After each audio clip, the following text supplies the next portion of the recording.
চিন্টু, আমি তোকে খেতে দেবো সব দেবো, তুই কামড়াচ্ছিস কেন আমাকে? কি দোষ করেছি আমি? তোকে বেঁধে রেখে এসেছিলাম তাই বাইরে রাগ হয়ে গেছে? আমার হাত টেনে কামড়, কি রাগ হয়েছে আমার উপরে বাবা, ওকে বেঁধে রেখে এসেছিলাম বলা তাই।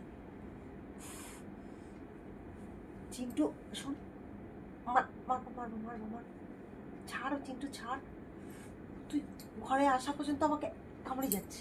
উরি উরি বাবা, কি রাগ হয়ে গেছে বাবা, আজকে আমাকে মেরে ফেলবে।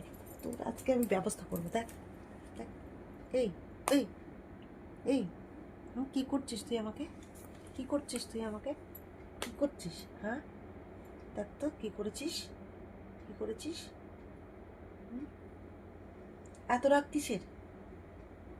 একটুখানি নয়, বেশিক্ষণ বেঁধে রেখেছি তাই কি হচ্ছে? আমি তো তোকে খেতে দিলাম সকালে দুবার দুবার।